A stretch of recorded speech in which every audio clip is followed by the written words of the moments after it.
मोतिहारी के सुगौली विधानसभा से चुनावी समीकरण में बड़ा बदलाव देखने को मिला है। वीआईपी सुप्रीमो मुकेश सहनी के निर्देश पर विकासशील इंसान पार्टी ने तेज प्रताप यादव की पार्टी जनशक्ति जनता दल के उम्मीदवार श्याम किशोर चौधरी, जिनका चुनाव चिन्ह ब्लैक बोर्ड है, उनको अपना अधिकृत समर्थन दे दिया है।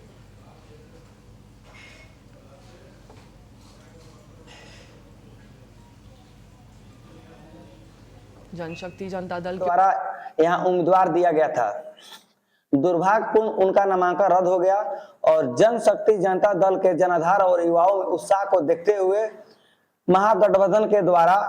हमें समर्थन दिया गया है, जिसके लिए महागठबंधन के शीर्ष नेताओं की जनशक्ति जनता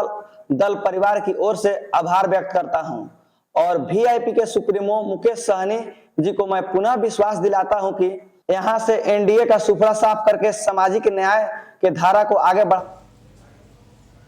इसी खबर पर सीधा रुख करेंगे हमारे संवाददाता चंदन और सोहन का। सोहन, आपसे सबसे पहले सवाल करना चाहूंगी कि सुगौली विधानसभा में वीआईपी के इस कदम से स्थानीय चुनावी समीकरण पर क्या असर पड़ सकता है? अब देखिए, एकजुटता की बात लगातार महागठबंधन फौजिया करता हुआ नजर आ रहा था, लेकिन अगर एकजुटता है तो फिर इस तरह की स्थिति क्यों पैदा हो रही है, यहाँ पर यह समझना बेहद जरूरी हो जाता है। अब देखिए किस तरह से प्रेस कॉन्फ्रेंस महागठबंधन की ओर से की गई थी, वहां पर मुकेश सहनी भी ये कहते हुए नजर आए थे कि महागठबंधन एक साथ चुनाव लड़ेगा, बीजेपी और एनडीए जो सरकार है बिहार में उसको हराना उनका मकसद है। लेकिन अगर इस तरह से वीआईपी जनशक्ति जनता दल को समर्थन देगी तो फिर सवाल कई सारे एकजुटता को लेकर के खड़े होते हुए नजर आते हैं। अब मुकेश सहनी, उनका इतिहास ये बताता है कि वो कभी भी साथ देते हुए महागठबंधन का नजर आएंगे या फिर नहीं, इसको लेकर के संशय भी लगातार बना हुआ है। हालांकि एकजुटता की बात जरूर की जा रही है, लेकिन आपको याद होगा पिछली बार के चुनाव में क्या हुआ था। वीआईपी जो है पहले महागठबंधन का हिस्सा थी, सीट शेयरिंग में सीटें जो चाहते थे वो नहीं मिल पाई थी और फिर बाद में उन्होंने इनकार कर दिया था महागठबंधन का हिस्सा बनने से और फिर बीजेपी को उन्हें अपने कोटे से सीटें देनी पड़ी थी, एनडीए से मिलकर के वो चुनाव लड़े थे। इस बार भी कयास इसी तरह के लगाए जा रहे थे सीट शेयरिंग को लेकर के कि मुकेश सहनी नाराज हैं, लेकिन उसके बाद क्या होता है, सारे नेता एक साथ आते हैं, प्रेस कॉन्फ्रेंस करते हैं, एकजुटता की बात करते हुए नजर आते हैं और अब आखिरकार मुकेश सहनी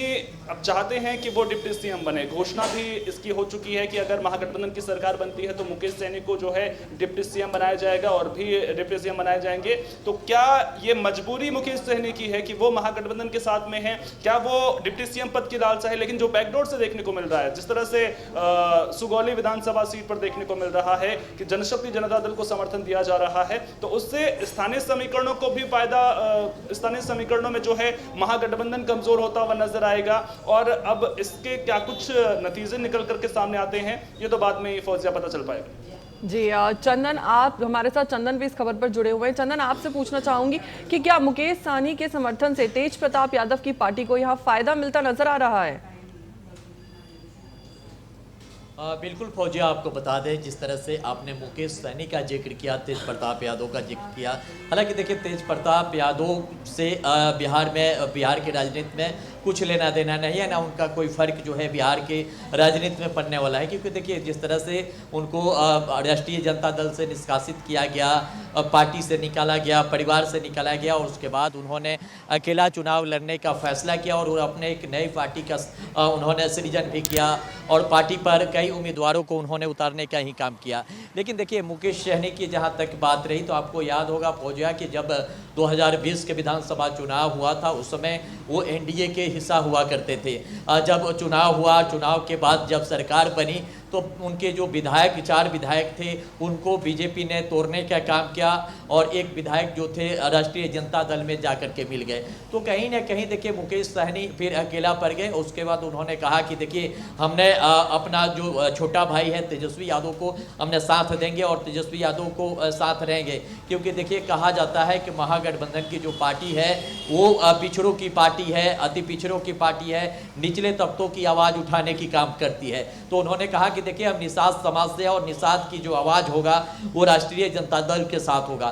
तो उन्होंने लालू प्रसाद यादव के पार्टी को उन्होंने मजबूती करने का काम किया और उनके साथ मिल करके और बिहार में जनसभाएं करने का काम किया। बिहार की कई जनसभाएं कराए और उन्होंने कहा कि तमाम निषाद समाज के लोगों को हम एकत्रित करने के काम करेंगे और एकत्रित करके महागठबंधन को मजबूत करने के काम करेंगे। तो कहीं ना कहीं ये फौजिया कहा जा सकता है कि देखिए बिहार की राजनीति है और खासकर मुकेश सहनी को लेकर के ये कहा जा सकता है कि देखिए मुकेश सहनी पर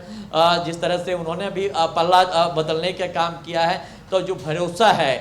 उन पर भी जिस तरह से बिहार की जनता इस बार जताने की कोशिश कर रही है और पिछले बार जिस तरह से जताई, उन्होंने कहा कि साफ तौर पर बीजेपी हमारे पार्टी को तोड़ने का काम की, हमारे विधायक को खरीदने के काम की। तो कहीं ना कहीं देखा जा सकता है कि उनकी पार्टी को जिस तरह से अब राष्ट्रीय जनता दल समर्थन देने का काम किया है और जिस तरह से उनको उप मुख्यमंत्री बनाने की भी बात कही गई है, तो ये साफ तौर पर कहा जा सकता है कि कहीं ना कहीं जो निषाद समाज के लोग हैं वो अब राष्ट्रीय जनता दल के साथ है, राष्ट्रीय जनता दल की कदम से कदम मिलाकर चलने का काम कर रहे हैं। इसके साथ ही देखिए एक तरफ एनडीए की बात करें तो एनडीए की तरफ से लगातार ये कहा जा रहा है कि देखिए महागठबंधन में अभी कुछ ठीक ठाक नहीं चल रहा है, क्योंकि देखिए मुकेश सहनी को कहा गया है उप मुख्यमंत्री बनाने के लिए, लेकिन उनको लेकर के जो अधिकारी घोषणा है वो नहीं किया गया है। तो उसी को पलटवार करते हुए महागठबंधन की तरफ से भी कहा गया है कि देखिए उन्होंने तो कहा है कि नीतीश कुमार के नेतृत्व में हमने चुनाव लड़ने के काम कर रहे हैं, लेकिन नीतीश कुमार की चेहरे पर मोहर अब तक बीजेपी की तरफ से एनडीए के नेताओं की तरफ से नहीं लगा है कि आखिर अगला उनका मुख्यमंत्री कौन होगा। जिस तरह से सवाल उठता था फौजिया, आपको याद होगा कि जिस तरह से तेजस्वी यादव के नाम को लेकर के कंफ्यूजन बना हुआ था, उनके चेहरे पर लेकर के सस्पेंशन पैदा हो रहा था, उसको लेकर के जिस तरह से बिहार की राजनीति में उठाव चढ़ाव दिखने को मिला वो साफ तौर पर इस बार भी है दिखने को मिल रहा है। और जिस तरह से एक दूसरे पर आरोप प्रतिरोप की जो खेल है वो खेला जा रहा है, ये साफ तौर पर कहा जा सकता है कि बिहार में देखिए अपना जो तमाम जो पार्टियां हैं, बिहार के जो तमाम जो वोटर हैं वो कह रहे हैं कि तमाम जो पार्टी है या ये महागठबंधन की बात करें या एनडीए की बात करें, ये अपना रोटी सेकने के काम करें, बिहार के हित में कोई काम नहीं करे। बिहार की जनता की आवाज़ है, बिहार की जनता की लगातार मांग करें। फौजिया, आपको याद होगा कि देखिए बिहार में जाति को लेकर के हमेशा सवाल खड़े किए जाते हैं और बिहार की जाति है जो जाति नहीं है, ये हमेशा से जब चुनाव नजदीक आता है तो जातियों में पार्टियां बढ़ जाता है और अपने जाति के नेता को ढूंढने लगते हैं, अपने जाति को नेता। जी चंदन, बिल्कुल चंदन, आपके साथ चर्चा जारी रखेंगे।